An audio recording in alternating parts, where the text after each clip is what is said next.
Bonjour et bienvenue au podcast À l'écoute de l'immobilier. Aujourd'hui, on parle de transactions immobilières avec Maître Erika Simard de chez LRV Notaire. Bonjour Erika, tu es récemment notaire au bureau de LRV Notaire. Oui, je viens tout juste d'être assermentée cette année en 2024. Donc, je commence ma pratique justement chez LRV Notaire.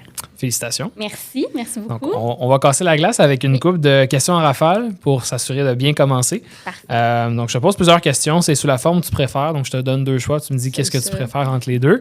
On va y aller. Tu préfères la partie acte de vente ou acte de prêt? Acte de vente. OK. Les banques virtuelles ou ceux avec pignon sur rue? Pignon sur rue. OK. Est-ce que tu préfères aider 100 clients qui vont écouter tes conseils ou 1000 personnes qui vont être indifférentes? 100 clients qui vont écouter nos conseils, oui. Parfait. C'est quoi la banque qui est le plus simple de travailler avec pour une hypothèque? Banque nationale. Banque nationale?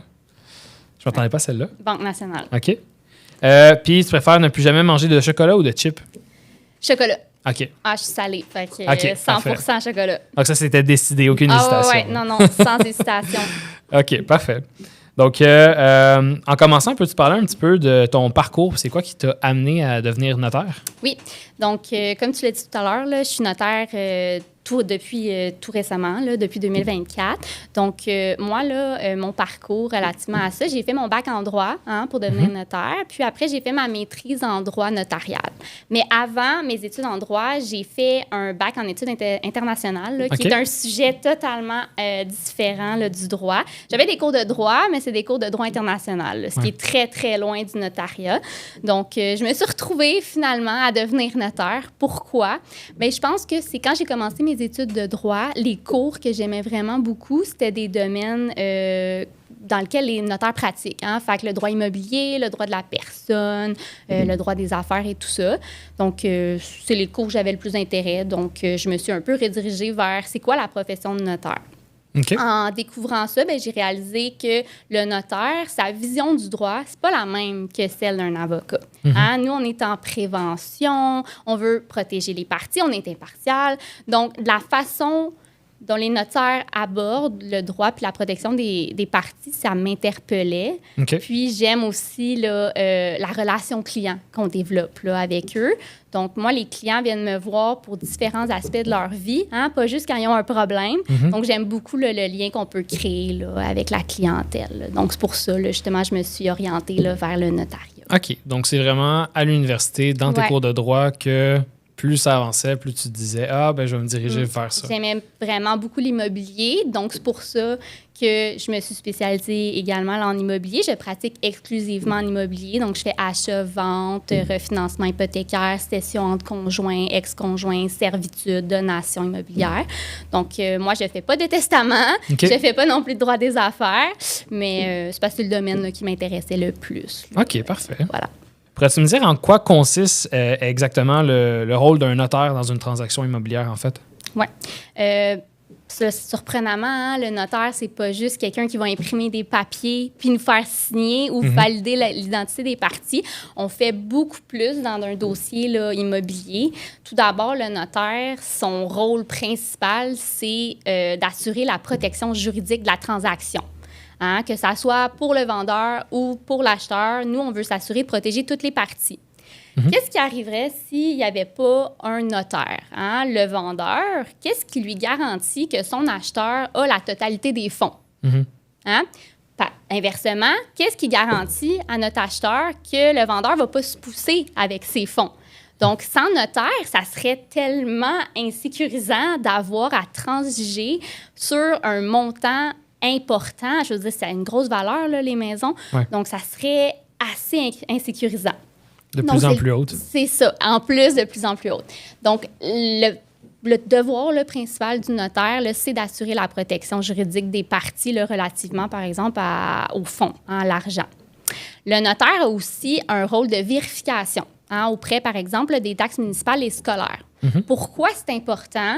C'est parce que les montants qui sont dus vont suivre l'immeuble et non la personne. Ouais. Donc, si le vendeur n'a pas acquitté ses taxes depuis 2 ans, puis que j'achète une propriété, puis que le notaire n'a pas, justement, remboursé les sommes qui étaient dues, mais c'est mon acheteur qui va se retrouver à payer. Hein? C'est ce qu'on appelle. C'est ça. Ça surprend, puis c'est ce qu'on appelle le droit de suite. Puis ça s'applique là, pour les taxes municipales. Okay. Donc, ça, c'est un des rôles du notaire. Donc, un rôle vraiment de vérification. Oui, aussi, auprès des taxes municipales et scolaires. Le notaire va faire ce qu'on appelle l'examen de titre également. Hein? L'examen de titre, ça, c'est le travail caché du notaire que personne connaît. Ce que ça consiste, là, c'est l'analyse de la chaîne de titres de la propriété. On remonte, là, nous, on vient voir là, tous les titres d'acquisition, puis on vient valider que mon vendeur, il est réellement propriétaire à 100% de l'immeuble, puis qu'il n'y a pas quelqu'un à quelque part là, qui est propriétaire en partie parce qu'il y a eu un oubli, une omission ou un problème lorsqu'il y a eu une transmission, là, justement, d'un immeuble. Donc, il vient valider ça. Il va également valider les charges qui affectent mon immeuble, donc servitude, hypothèque, droit d'usage qui pourrait s'appliquer. Par exemple, je veux acheter un terrain pour me construire un chalet, puis il y a un droit d'usage en faveur de quelqu'un pour qu'il vienne couper du bois. Okay. Bien, je veux le savoir s'il y a quelqu'un le samedi matin qui va se mettre à couper du bois sur ma terre, tu sais, pendant que moi, je bois mon café. Ça peut surprendre. Exactement. Donc, avec l'examen des titres, là, nous, on vient voir là, tous les droits qui sont publiés sur notre immeuble. Donc, on va avoir là, un portrait global de ça.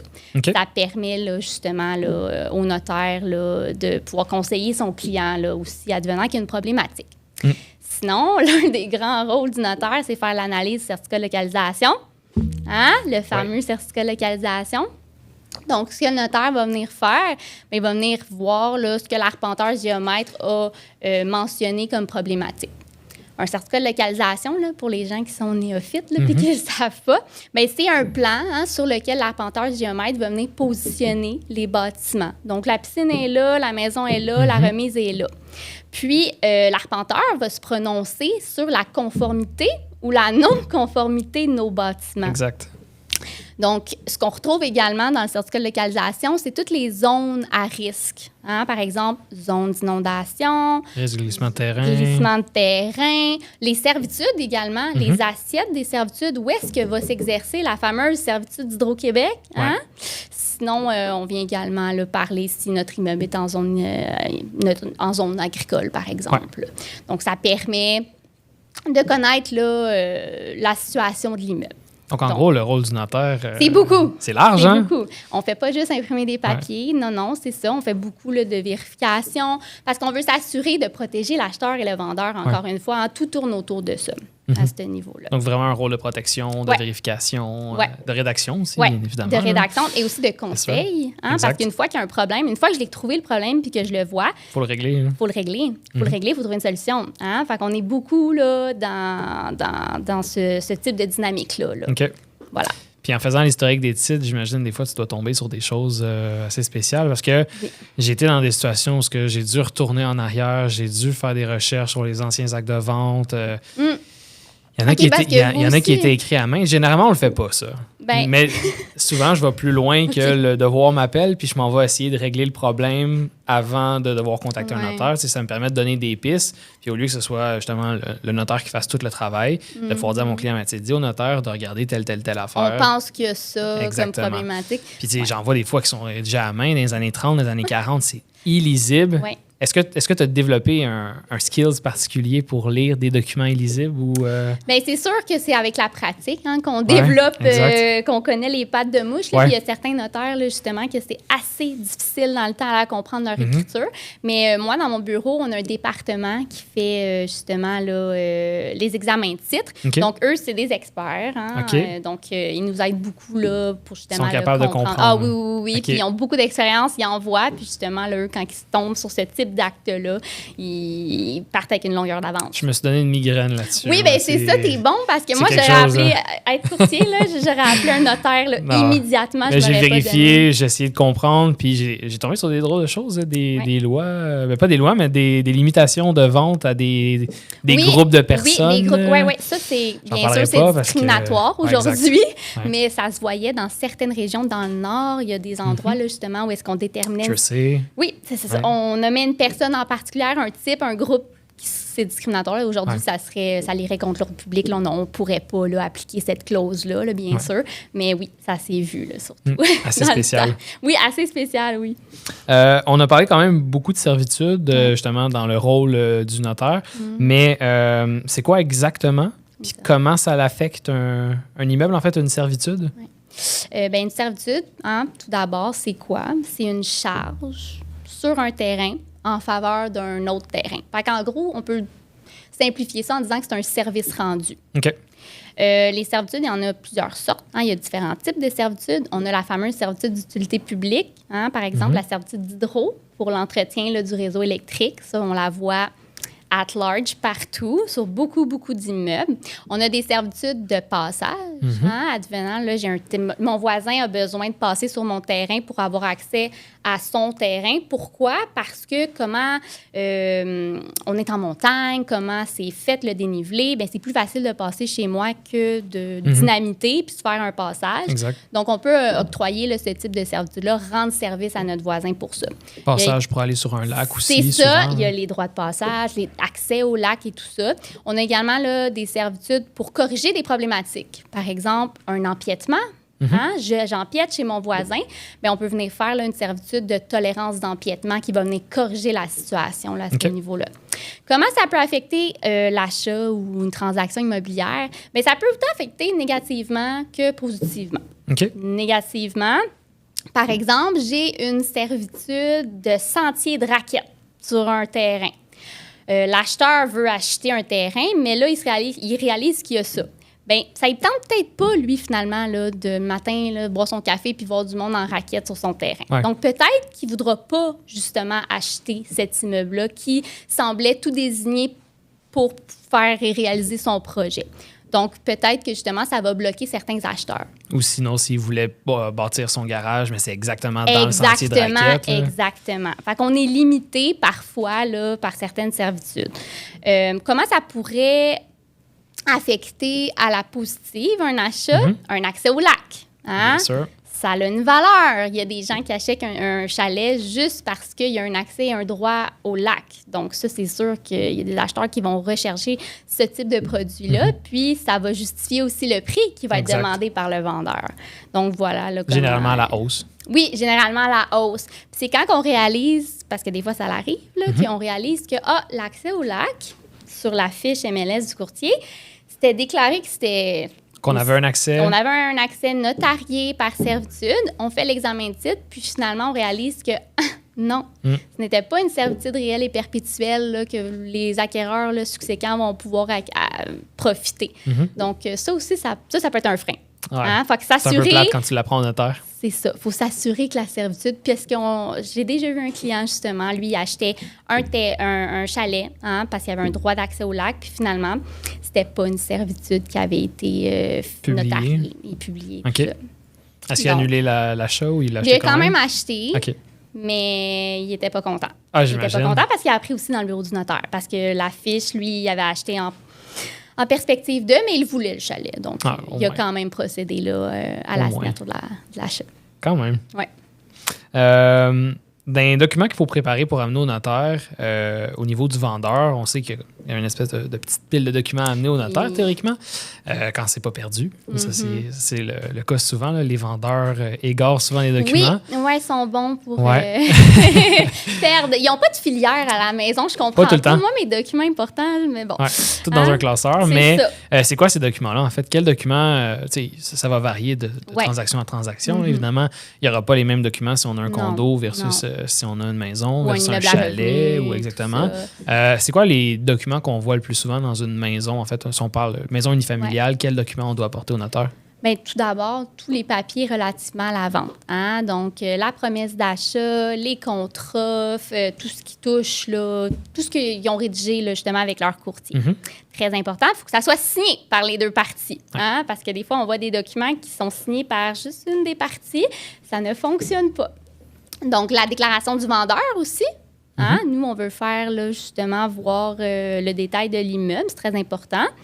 Ce qu'on a aussi comme document, c'est tout ce qui est les états de compte pour les taxes municipales, scolaires. Puis également les états de compte pour les comptes d'électricité et de gaz, si ça s'applique. il y a ça. On veut également que les vendeurs nous donnent toutes les factures liées aux locations. Donc, le chauffe-eau. Hydro-Québec, Hydrosolutions. Hydrosolutions, c'est ça. On a Énergir aussi, là, qui a des chauffe-eau en location avec eux. On a toutes les locations aussi relativement aux bonbonnes de propane. La lecture du cadran pour le propane. Puis, on veut également, là, advenant qu'il y a un contrat de déneigement, on peut faire les répartitions. C'est lié à l'immeuble, on peut faire les répartitions. Mais si tu ne me l'apportes pas, je ne le sais pas, moi, qu'il y en ait un contrat de déneigement. Donc, il faut que le vendeur nous fournisse là, la documentation là, liée à ça. OK. Donc, dans une transaction avec un courtier immobilier, souvent, c'est le courtier qui va envoyer tous les documents, promesses d'achat, déclaration du vendeur, etc. Mis à part des fois que le contrat de déneigement, ça arrive des fois que les vendeurs ne nous le donnent pas. Donc, ça, c'est eux qui le fournissent. Mais tu sais, contrat, tout ce que tu parlais, taxes municipales, taxes scolaires, ça, est-ce que c'est vous qui allez le chercher la majorité du temps? Nous, on va chercher la confirmation. OK. On va valider combien, comme je parlais tout à l'heure, le rôle du notaire, on valide est-ce que mon vendeur doit de l'argent. Ça, je le fais. Mais il faut quand même qu'il nous apporte les relevés, les états de compte qu'il a reçus par la poste. Pourquoi? Parce que il doit les donner à l'acheteur. Donc, on leur demande. Quand on prend rendez-vous avec eux, on leur envoie une belle liste là, avec tous les documents, justement, là, qui est requis, puis ça fait partie. Autre document qu'on leur demande, les titres d'acquisition, leur titre d'acquisition qu'ils ont en leur possession. Nos fameuses pattes de mouche. Exactement. Puis, on veut le fameux certificat de localisation également, donc les copies conformes. Généralement, les gens en ont 2, à moins qu'ils en ont perdu une. Donc, on leur demande là, tout ça. Ce qui est très important aussi, puisque les vendeurs ne pensent pas, c'est relativement les documents relatifs à leur état civil. J'ai un vendeur qui est marié et qui a un contrat de mariage. Bien, il va falloir qu'il me le donne. Il faut que je le mette dans mon dossier. Puis moi, il faut que, justement, là, j'en parle dans mon acte de vente. Si j'ai un vendeur qui est divorcé, bien, je veux son jugement de divorce. Puis là, souvent, si j'ai un vendeur que ça fait 30 ans qu'il est divorcé, il dit, bien, voyons, notaire, pourquoi tu veux voir ça? Ça fait 30 ans que je suis divorcée. Bien, malheureusement, tant que tu t'es pas remarié, tu es encore divorcé. Donc, moi, j'ai besoin de mentionner le numéro de cour puis de mentionner la date à laquelle, là, justement, ton jugement de divorce a pris effet. Donc, c'est pas pour les achaler, c'est vraiment juste que nous, on doit respecter là, nos obligations, là, puis on doit justement le mentionner. Donc en gros, c'est ça. Dans le cas où quelqu'un se serait remarié, là, tu n'aurais plus besoin du... Non, à moins qu'il s'est remarié, puis qu'il a fait un contrat de mariage. Là, j'ai besoin de voir le contrat de mariage. Parce que dans le contrat de mariage, on va venir changer souvent le régime matrimonial. Selon la loi, quand on se marie sans contrat de mariage au Québec, c'est la société d'acquêt qui s'applique. Mais lorsqu'on fait un contrat de mariage, on peut modifier notre régime matrimonial. Donc, on peut choisir, par exemple, la séparation de biens. Moi, j'ai besoin d'une preuve de ça. Donc, c'est pour ça que j'exige le certificat, pas le certificat, le contrat de mariage. Mais tu n'aurais plus besoin de l'ancien certificat de divorce. Non, une fois qu'il est remarié. C'est ça, ça ne s'applique plus. OK, parfait. Fait qu'en gros, c'est pas mal ça. Sinon, ben, quand c'est un immeuble à revenu, on veut les baux, on veut faire des répartitions. Puis quand c'est un condo, on veut déclaration de copropriété là, et tout ça. Tout le tralala. Oui, c'est ça. La grosse pile de documents. Exact. Vous me parlez en fait, les notaires, vous me parlez de vérification de documents, toutes les choses, mais comment vous vérifiez la légalité de ces documents-là, la conformité? Comment s'assurer que ça n'a pas été falsifié? Est-ce que vous fiez à la bonne foi des gens? Ben, on a une obligation de moyens là, relativement à ça. Je ne veux pas si je crois que c'est un document qui est frauduleux, là, clairement, je ne procéderai pas. Là, mais à un moment donné, je ne suis pas un inspecteur de police. Là, j'ai des limites de ce que je peux faire. Donc, pour m'assurer au moins de la validité puis de la conformité des documents, par exemple, je m'assure, comme j'ai mentionné, là, que tous les documents sont signés. C'est la première étape. C'est la base. 2, je lis les documents pour m'assurer qu'il n'y a pas de clause qui serait illégale ou qui irait contre l'ordre public. Parfois, les courtiers ou les acheteurs et les vendeurs sont assez créatifs dans les types de clauses qu'ils peuvent mettre. Puis parfois, malheureusement, il y a certaines clauses qui sont assimilées à une baisse de prix de vente et ça, c'est de la fraude immobilière en bout de ligne. Donc, on évite ça. On ne doit pas faire ça parce que ça vient là... léser le prêteur. C'est ça, ça vient léser le prêteur. Puis nous, notre client, c'est autant l'acheteur, le vendeur que le créancier hypothécaire. Donc, à ce niveau-là, on fait une étude là, attentive là, des clauses là, qui sont prévues dans une promesse d'achat. Sinon, ben, on regarde la déclaration du vendeur. Hein, on veut connaître justement mes répartitions. OK, on m'a déclaré qu'il y a du propane, mais on ne m'a pas envoyé justement la fameuse facture pour le propane. Mais peut-être que justement, ça va nous allumer là, des lumières puis on va pouvoir comme, le demander là, au client. Bien sûr, s'il ne me le donne pas après, là, je ne peux rien faire. Là. OK. Si jamais tu vois, mettons, une facture de déneigement puis tu te dis, il me semble qu'il est louche la facture, est-ce que tu vas appeler le déneigeur pour t'en assurer ou ça ne va pas jusqu'à là? Non, je n'irai pas jusqu'à là, mais là, si ça semble être une facture là, en bonne et due forme, là, avec un prix, un service, ça vient expliquer ce que ça a fait, puis avec des adresses, numéros, nom de compagnie, TPS, TVQ. Je vois pas. C'est ça. Il y a une limite à ce qu'on valide, là, bien sûr. Là, mais, ça donne quand même une bonne idée. Ouais. Quel conseil tu donnerais à quelqu'un qui se prépare à acheter ou à vendre sa maison pour la première fois? Tu sais, le côté acheteur, le côté vendeur, ce serait quoi le meilleur conseil qui touche justement à... Oui. Bien, pour les acheteurs, premier conseil, je pense que ça serait d'être proactif dans son dossier. Donc, on a souvent des acheteurs qui sont représentés par un courtier, donc ils ont l'impression qu'ils peuvent s'en défaire puis rien faire. Mais je ne crois pas que c'est la bonne attitude à avoir parce que ça peut causer des délais. Hein, si on a un acheteur qui n'est pas proactif. Ouais. Par exemple, souvent, ils ont leur lettre de préapprobation de leur institution financière. Ouais. Mais ce qu'ils ne comprennent pas, c'est que cette lettre-là, ce n'est pas ton financement. C'est pas, ça ne vient pas dire les modalités là, relativement à ton prêt. Donc, tu as ça, tu fais ta promesse d'achat, là, c'est accepté, parfait. Mais là, il faut prendre rendez-vous avec ton institution financière. Puis souvent, c'est ça qu'on leur dit, bien, il faut falloir, c'est quand votre rendez-vous là, pour le financement? Puis ils sont comme, quoi? Donc, je pense que vraiment, le premier conseil, ça doit être proactif. Okay. Puis d'essayer là, de justement là, prendre des devants à ce niveau-là. Ça vient réduire les délais, puis ça réduit les problématiques. Ouais. Exactement. Il y a également de faire ses vérifications. Je pense que c'est essentiel. Puis, par rapport, par exemple, à acheter un immeuble, on achète un condo, de s'assurer l'état général du condo, parce qu'on peut se retrouver avec des vraiment très mauvaises surprises si on ne fait pas justement sa vérification diligente. Donc, je pense que c'est de s'assurer que si j'ai un projet, il faut que je fasse mes vérifications à ce niveau-là. OK. Puis, pour l'acheteur, là, c'est principalement ça, là, les conseils. Proactif, puis vraiment analyser correctement tout. Oui, parce que j'achète un terrain, puis, par exemple, je vais me faire construire, mais je n'ai pas vérifié au préalable avec la municipalité si, le terrain est constructible ou si le projet que j'entends réaliser est réalisable. S'il respecte les normes. C'est ça.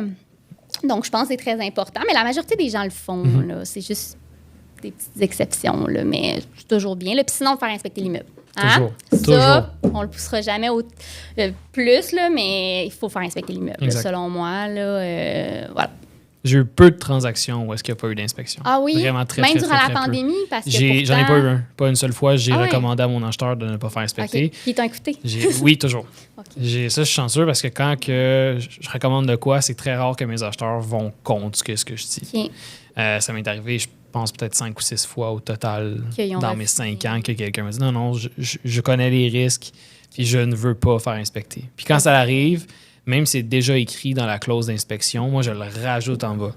Que malgré la recommandation du courtier, l'acheteur décide de ne pas faire inspecter. Parce que c'est vraiment c'est contre-productif. Tu achètes un immeuble à 200, 300 000, tu le fais pas inspecter. Tu fais inspecter un auto usagé à 15 000, mais tu ne fais pas inspecter une maison à 300. Tu sais. C'est ça. C'est un risque. Puis je l'entends des fois, là, comme les clients, je leur demande toujours, lorsqu'on fait l'acte de vente, avez-vous fait inspecter de l'immeuble?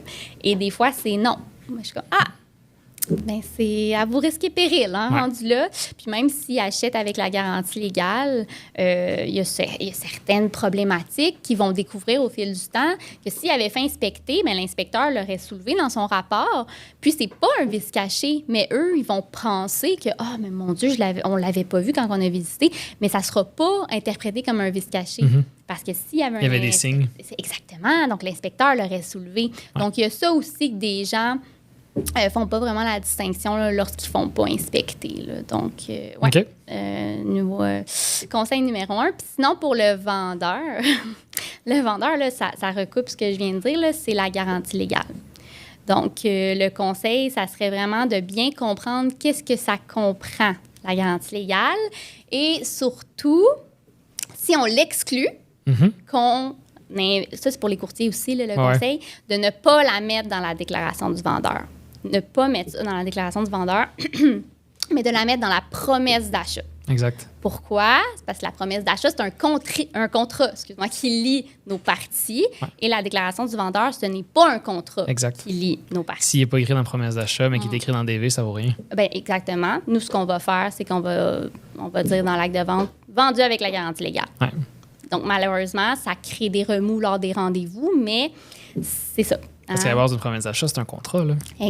Exactement. Puis c'est ça que je pense que certains... Là, je vise des courtiers parce que généralement, c'est souvent là qu'on le voit. Là. C'est notre partie. C'est ça. Donc, c'est ça. Il faut le mettre dans la promesse d'achat. Là. OK.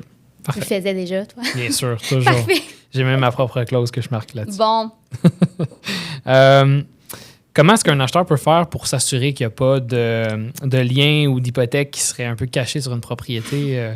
On entend souvent des histoires d'horreur à ce niveau-là. Là. Ouais. Il a acheté, puis finalement, il y avait quelqu'un d'autre. Bon. Tout d'abord... Prendre un bon notaire. Ben, il y a ça, mais non. Dans le fond, une hypothèque cachée, en principe, ça n'existe pas vraiment. Ouais.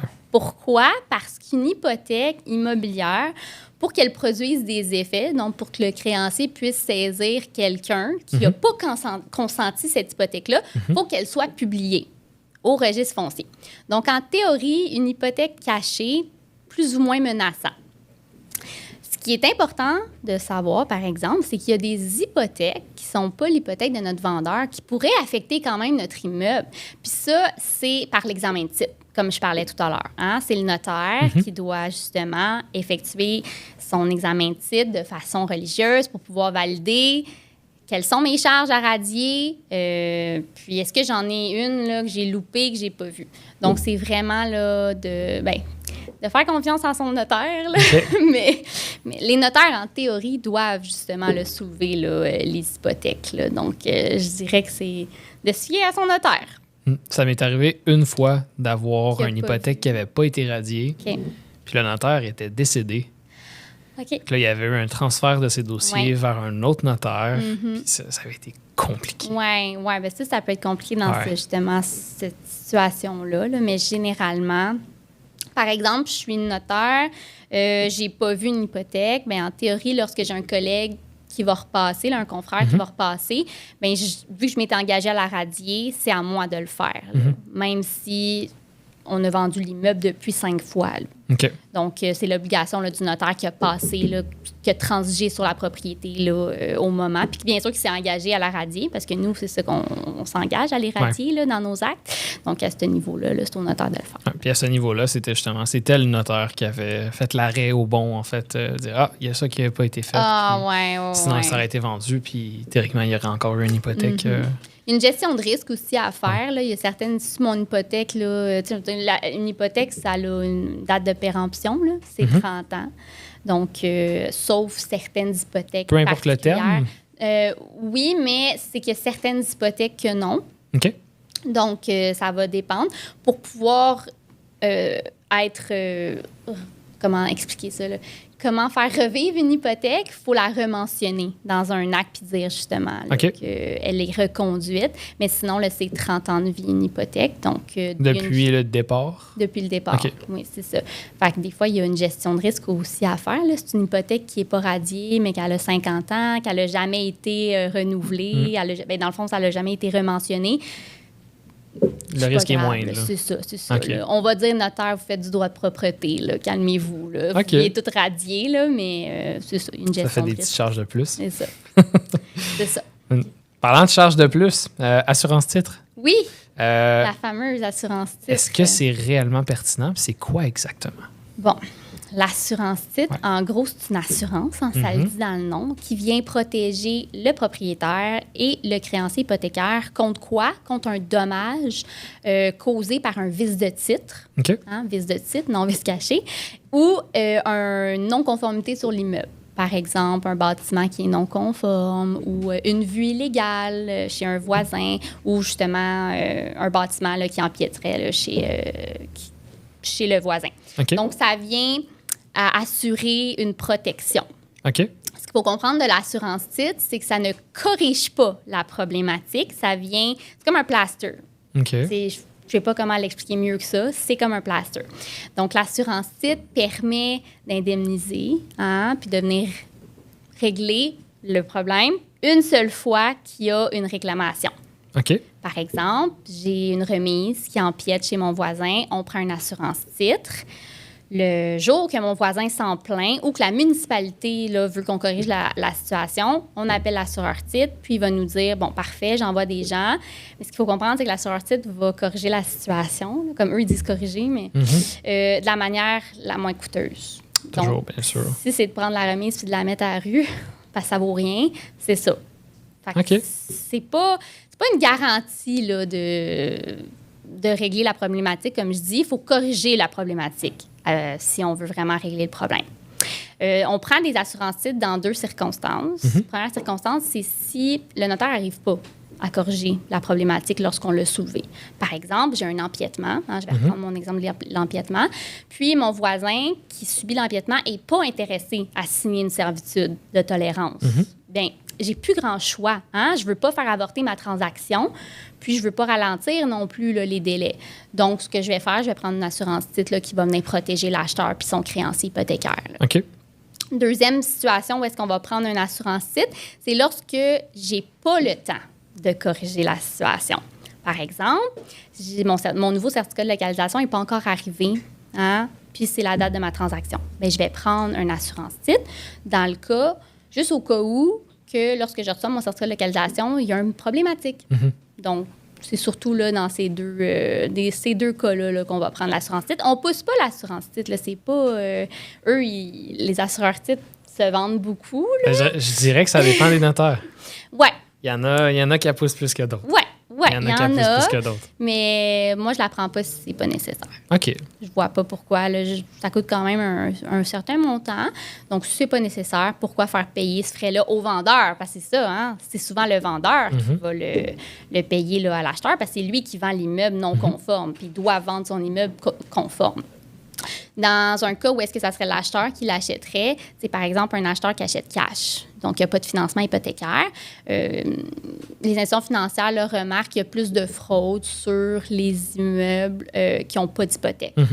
Donc, l'assurance-titre, là, c'est peut-être une bonne solution là, pour venir au moins garantir qu'advenant là, qu'il y a une fraude, là, puis le vol d'identité là, pour un acheteur qui achète cash. Puis, une assurance-titre, est-ce qu'il y a un montant maximal que ça couvre? Est-ce qu'il y a une durée de vie? La durée de vie, c'est bon tout au long de la propriété. Donc, par exemple, si mon acheteur est propriétaire 30 ans, son assurance-titre va le couvrir là, tout le long qu'il est propriétaire. OK. Puis, pour le montant que ça couvre, bien, ça dépend de la problématique. Donc, c'est-à-dire? Mais là, je suis pas dans le secret des dieux de l'assurance-titre, là, mais par exemple, si c'est une remise, je disais, il n'y aura pas vraiment grande indemnisation à part, ils vont payer pour les personnes qui vont venir là, régler la situation. Il y a certains assurances-titres où est-ce que, oui, il y a une perte monétaire, là, donc ça, ils peuvent indemniser, là, mais ça dépend là, à chaque fois la situation, là, puis la couverture aussi que l'assureur. C'est vraiment, là... C'est du cas par cas. C'est du cas par cas. OK, du cas par OK. cas. Vraiment. Fait que je peux pas... Non, on rentrera pas trop dans... Non, c'est ça. Down the rabbit hole. Est-ce qu'il y a eu des changements de législation récemment qui ont affecté les transactions immobilières au niveau du droit notarial? Moi, je pense à au moins 2 situations actuellement, mais j'imagine qu'il y en a plusieurs, là, des changements qui ont eu lieu récemment. Là. Récemment? Bah, 5 ans, disons. Là. 5 ans, OK. 5 bon. ans. Ça, c'est récent. Là. OK, bien, admettons le plus récent que je voyais, là, je ne sais pas si tu voulais aller là, mais moi, je le voyais plus sur le plan fiscal. Avec le nouveau budget fédéral, je pense que ça peut avoir un impact sur les transactions immobilières. Donc, c'est le taux d'inclusion pour le gain en capital qui a été modifié. Donc, à partir là, du 25 juin 2024, ce qui est bientôt, demain. Le taux d'inclusion pour le gain en capital, là, lorsqu'on excède là, le seuil de 250 000 va passer de 50 à 66,7 Donc, je crois que ça va avoir un impact sur la décision de certains vendeurs pour les immeubles à revenus puis pour les propriétés là, résidences secondaires. Ça vient juste d'être annoncé assez récemment, puis j'en ai déjà vu Qui veulent... qui sortent sur le marché. OK. Puis les informations, parce qu'on a une section, nous, de notre côté, l'accès qu'on a comme courtier, ça s'appelle l'info collaborateur, qui est les messages en fait que les courtiers se donnent entre eux. IMO, Puis est écrit. contact, là. IMO contact, c'est quand on s'envoie des messages, mais chose. info courtier collaborateur, c'est là qu'on met comme une note, exemple, n'oubliez pas de barrer ou des choses comme ça. Là. Ou veuillez laisser toute offre d'achat ouverte jusqu'à X, telle période. J'en vois souvent qui est écrit raison de la vente, pas récemment, mais j'en vois pas souvent, excuse-moi, je perds mes mots, mais je l'ai vu récemment que c'était écrit dû à la loi sur le gain de capital doit vendre rapidement. Ah ouais, Parce que c'est un propriétaire qui avait comme plusieurs bâtisses, puis il va le dépasser, le seuil de 250 000. Mais là, c'est ça, je suis pas fiscaliste, là, mais il me semble sur ce que j'ai lu, c'est que ça s'applique sur 2024 au complet, là, sur l'année fiscale de 2024. Là. Donc, je sais pas s'il vend avant le 25 à suivre, là, mais... J'ai pas de clients qui sont dans cette circonstance-là, sinon je dirais consulte ton comptable, ton fiscaliste, parce que je m'embarque pas là-dedans. Non. C'est sûr que si j'ai un client qui me pose la question puis qui est dans cette situation-là, je réfère directement à un comptable fiscaliste. C'est pas notre job. Là. Non, puis c'est aussi ce qu'on fait. Là. Nous, dans le fond, on connaît les éléments, là, on connaît nos bases, mais dès que ça sort de notre cadre, là, c'est red flag, OK, petite lumière, je réfère là, vers un fiscaliste. Fait que pour le gain en capital, c'est juste que je me disais, il y a peut-être certains vendeurs qui voulaient vendre, mais là, vu qu'ils ont déjà vendu un immeuble, qui ont déjà atteint le seuil de 250 000, peut-être qu'ils ne voudront pas. Donc, à l'inverse, toi, tu le voyais. Moi, je le voyais comme quoi ça allait ralentir certains propriétaires. Je pense que c'était ça l'objectif de la loi, en fait. C'est surtout pour aller chercher plus d'argent. Aussi. On se le cachera pas. C'est pour, je veux dire, $1, c'est $1, là, peu importe comment qu'on le gagne. Donc, c'est ça l'objectif du gouvernement. Mais, il y avait ce changement-là qui était très récent, mais sinon, c'est sûr qu'on peut pas passer à côté de la réforme sur la loi du notariat, la modernisation, là, avec tout ce qui est... Modernisation. Tout ce qui est par rapport à la signature à distance. Hein, ça a fait couler beaucoup d'encre. Donc... J'ai fait une vidéo là-dessus. Oui. Bon. Mais c'est sûr que, à titre de notaire, je veux dire, là, chaque notaire va évaluer qu'est-ce qui est une circonstance exceptionnelle, comment ça s'applique. On n'a pas encore de ligne directrice sur comment s'orienter là-dessus. Donc, c'est à la discrétion. C'est ça, à la discrétion du professionnel selon son jugement. Donc, chacun évalue qu'est-ce qui est une circonstance exceptionnelle et dans quel cas ça s'applique. Mais oui, là, je pense que le frein que ça a sur les transactions immobilières, je crois pas que ça vient ralentir quoi que ce soit. Pourquoi? Mais les gens vont se déplacer, peu importe. Ils vont vendre. Donc, c'est juste peut-être moins commode pour certaines personnes, mais ça reste qu'on fait encore de la signature à distance. Là. Si mon vendeur est en Floride, inquiète-toi pas, je vais le faire signer à distance. Là.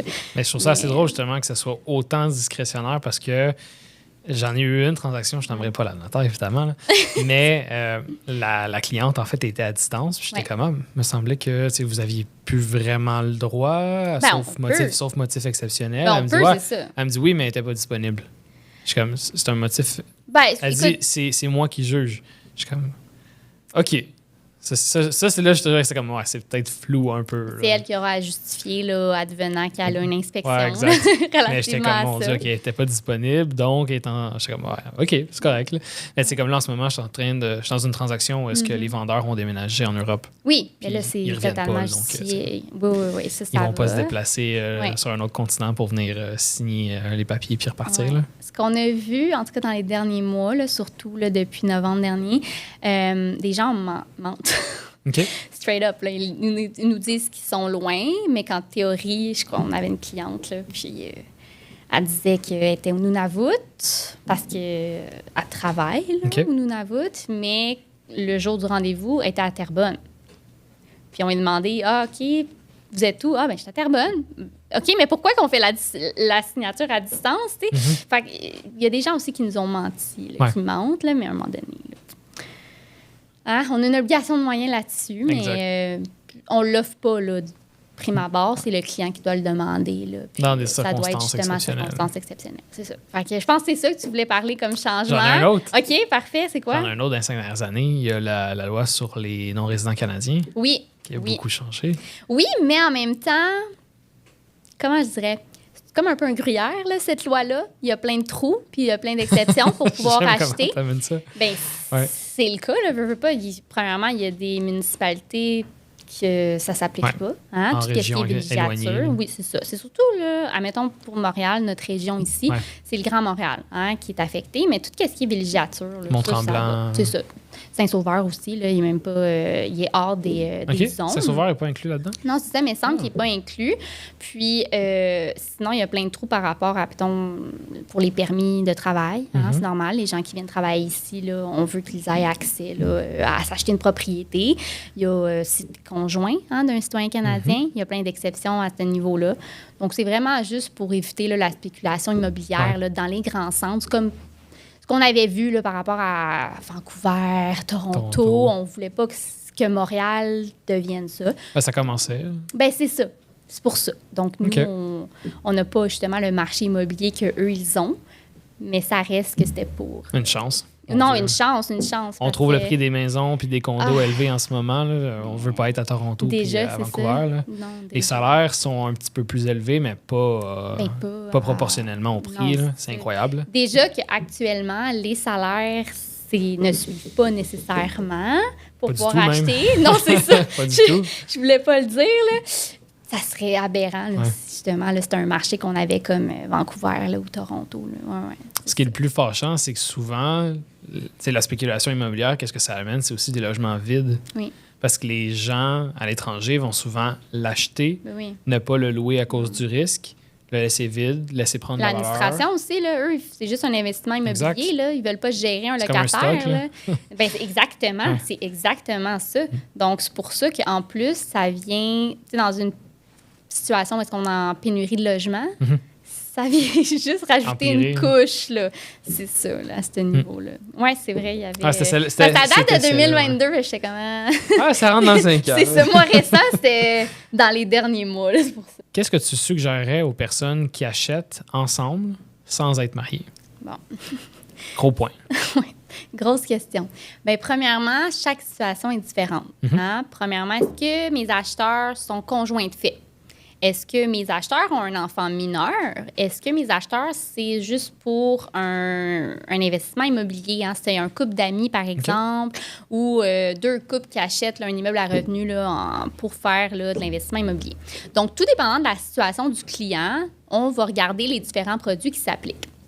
Par exemple, pour le couple conjoint de fait, qui sont pas mariés, mais même s'ils étaient mariés, j'ai le même discours, puis je vais te revenir là-dessus. Okay. Donc, conjoint de fait, puis qui ont un enfant mineur. Qu'est-ce qu'on va conseiller? Bien, le testament. Sûr et certain que je leur parle de testament lors du rendez-vous. Pourquoi? Parce que présentement, là, actuellement, selon la loi, si on est conjoint de fait, on est comme des locataires, des colocataires. Donc, le conjoint survivant héritera pas de la part de la maison. Puis, qui va hériter? Bien, c'est notre petit bébé mineur. Puis, lorsqu'un enfant au Québec hérite de plus de 40 000 $, il faut constituer un conseil de tutelle pour gérer les biens. Pourquoi? Parce que le parent survivant, donc le conjoint survivant, ne peut pas gérer les biens pour éviter les conflits d'intérêts et tout ça. Donc, ça implique une procédure avec le notaire, des coûts et tout ça.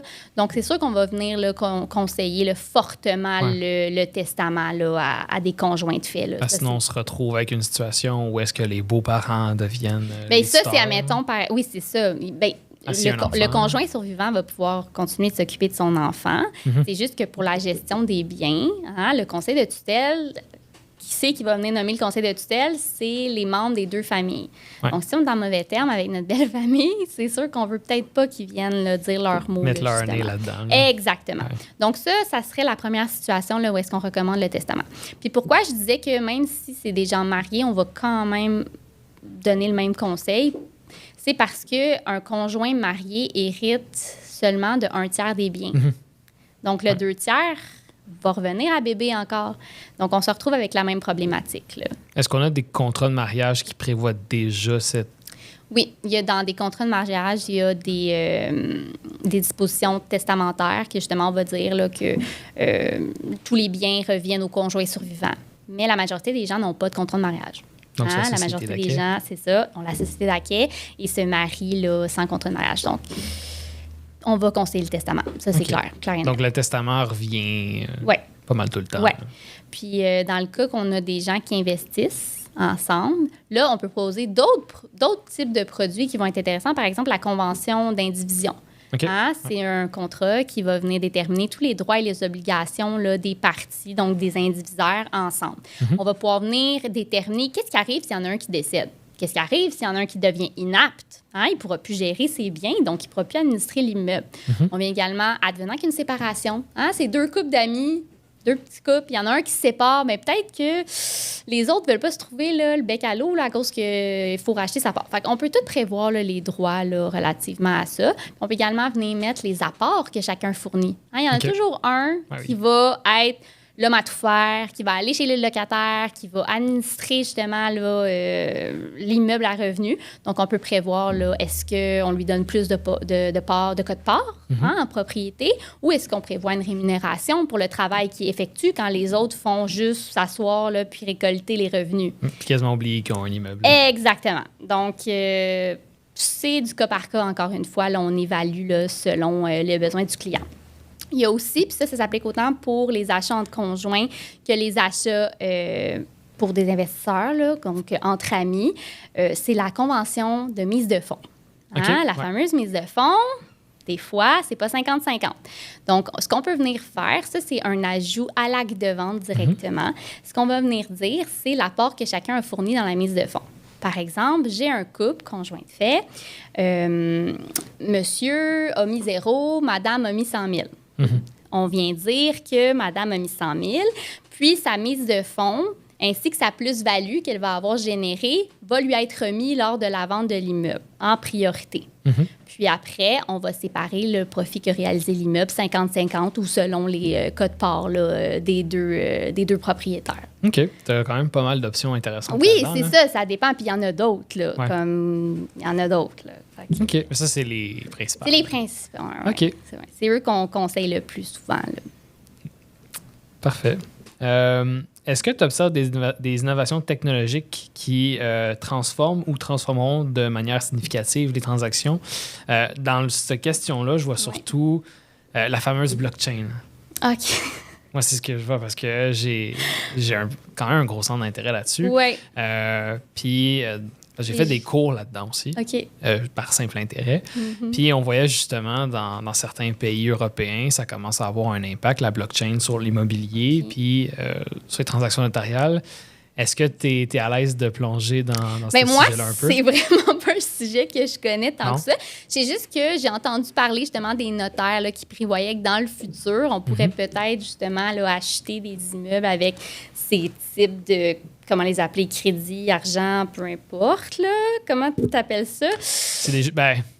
En blockchain, tu parles de jetons. De jetons, parfait. Exact. C'est ça. Je ne m'y connaissais pas. Donc, je sais qu'il y a des notaires qui s'intéressent à ça. Moi, pour ma part, c'est pas vraiment un domaine sur lequel j'ai quelconque idée là, à ce niveau-là. Okay. Là. En lisant ta question, c'était plus par rapport... Moi, je le croyais, je l'ai interprété par rapport au changement en notariat. Nous, la profession est en train de se moderniser, comme on parlait. La modernisation. Puis bientôt, là, on va passer à un greffe central numérique. Donc, les notaires ne conserveront plus là, les minutes. Exactement. Okay. Donc, ça va être central. Ça va être la Chambre des notaires qui va s'en occuper. Puis, tous les actes qu'on va faire signer les clients vont être... Dans le fond, la norme, ça va être la version numérique, puis l'exception, ça va être papier. Okay. Donc, les clients ne viendront plus là, signer du papier dans mon bureau. Ils vont signer soit sur un iPad. On n'aura plus là, justement le papier. Donc, nous, admettons, dans le monde du notariat, là, c'est le gros changement là, à venir. Là, mais non, par rapport au blockchain. Mais à la base, je m'en allais pas là, mais c'est vraiment intéressant. Par contre... OK, mais non, j'ignorais cet aspect-là parce que la loi sur la modernisation, C'était gros, là? On a parlé beaucoup de la signature à distance, mais on a comme un peu oublié le reste d'en parler. Puis le fait, là, justement, là, qu'on n'aura plus d'actes notariés papier. On va pouvoir continuer à le faire, mais ça va être justement exceptionnel, selon les circonstances. Par exemple, un notaire qui se déplace là, pour faire signer un testament à l'hôpital, bien sûr, il n'amènera peut-être pas là, son ordinateur pour faire signer le client de même. Donc, on va pouvoir continuer là, à faire des actes notariés là, papier, mais dans certaines circonstances. Donc, ça va faire en sorte que les clients ne perdront plus leur copie conforme des actes de vente. Pourquoi? Parce que ça va être numérique. C'est merveilleux. Quoi que c'est encore drôle. Ils vont les perdre quand même. Mais à ce niveau-là, là, il va y avoir un petit changement. Là, comment nous, on traite là, justement les dossiers, là, puis comment que la paperasse se fait. C'est intéressant. Ouais. Mais ils n'ont pas prévu la blockchain dans la loi sur la modernisation? Pas encore. À venir, à voir. Mais à suivre au prochain épisode. Exactement. Là. Parfait. Ben, je finirais peut-être sur la petite question surprise de la fin. Oui, vas-y. Ma question surprise, en fait, c'est parce que j'ai lu à plusieurs endroits que c'était possible de vendre une propriété sans nécessairement devoir passer par un notaire. J'ai lu à certains endroits, c'était le principe de vente sous seing privé. Ouais. Est-ce que tu peux me parler un petit peu de ce que c'est et des risques? Est-ce que c'est vrai que c'est faisable? Ben oui, parce que le Code civil du Québec n'exige pas que la vente, fait que la transmission là, du droit de propriété soit effectuée par acte notarié. OK. Donc, on peut, en théorie, faire une vente sous seing privé. La différence qu'il y a par rapport à l'acte notarié puis l'acte sous seing privé, bien sûr, c'est pas fait par un notaire. Puis, on ne pourra pas non plus nécessairement publier notre droit. Okay. Pour que ça soit opposable aux autres, il faut publier l'acte de vente, que ce soit sous seing privé ou par acte notarié. Si ce n'est pas fait avec un notaire, on ne pourra pas publier au registre foncier. Okay. Pourquoi? Parce qu'un acte doit être attesté soit par un notaire ou par un avocat pour être publiable au registre foncier. Donc, si je fais juste un acte de vente, là, sous seing privé, sur une napkin, en théorie, légalement, ça va, mais ça ne sera pas opposable au tiers. OK. Si je ne vais pas voir par la suite un notaire ou un avocat là, pour faire attester, puis publier au registre foncier. Pourquoi on va quand même voir un notaire pour l'achat d'une propriété? C'est surtout en raison de toutes les autres protections qu'on a parlé, là, mais pour le financement hypothécaire, parce qu'un acte d'hypothèque, ça doit être reçu par acte notarié. Okay. Donc là, on n'a pas le choix, ça ne peut pas se faire sous seing privé. Donc seulement les ventes cash? Oui. Peuvent se faire. En théorie, oui, mais tu as un titre qui n'est pas opposable au tiers, donc personne ne va le savoir que c'est toi le réel propriétaire parce que ça ne sera pas publié au registre foncier. Donc, en théorie, oui, ça se peut, mais il faut que ça soit attesté là, par un notaire ou un avocat par la suite pour pouvoir être publié puis que ça soit opposable à tout le monde. OK. J'imagine que, vu que ça fait pas 15-20 ans que tu fais ça, c'est pas quelque chose que tu as déjà vu. Non. Mais est-ce qu'à ta connaissance, tu as déjà parlé à des notaires qui, eux, ont déjà attesté une vente qui s'est faite sous seing privé? Ou... Pas dans mon bureau, non. Peut-être que ça se faisait plus dans le temps, mais non. OK. Non, je pense pas qu'on fait ça là, de manière courante. Là. Non, courante, c'est sûr que non, mais je me demandais si tu avais déjà... Parce que les risques, c'est si tu vas pas voir un notaire, là, il n'y a pas d'examen de titre qui est fait, tu connais pas la situation de l'immeuble, tu bénéficies pas du conseil, de l'analyse, de la localisation, là, de tout ce qu'on a discuté. Ouais. Donc, ça serait très risqué, selon moi. Puis, comment l'argent qui va transiger, bien sûr, ne sera pas protégé par un notaire. Donc, très risqué. Je ne recommande fortement pas là, de transiger comme ça. OK, parfait. Pour terminer, je te laisserai peut-être donner tes informations, en fait, pour les gens qui voudraient passer avec toi pour faire leur achat. Et non sous seing privé. Non, c'est ça. Par acte notarié. Exactement. Par acte notarié. Donc, Irka Simard, notaire, vous pouvez me rejoindre soit par courriel au simard@lrv notaire avec un s.com ou par téléphone là, au 450-416-3206 au poste 266 là, pour arriver directement là, à mon poste. Parfait. Puis pour ceux qui voudraient me rejoindre, Anthony Cloutier, vous pouvez me rejoindre sur tous les réseaux sociaux, que ce soit Facebook, TikTok, Instagram, récemment, Spotify pour le podcast. Vous pouvez me contacter au 514-742-1396 pour prendre rendez-vous directement avec moi. Ou ceux qui voudraient m'envoyer un courriel à cloutier@commercialsutton.com. Et pour voir toutes mes propriétés à vendre, acloutier.ca. Donc, merci beaucoup d'avoir fait le podcast avec nous. C'est vraiment très intéressant. Il y a plein d'aspects que je ne m'attendais pas nécessairement à discuter, mais c'était vraiment super intéressant comme discussion. Merci à toi. Merci beaucoup.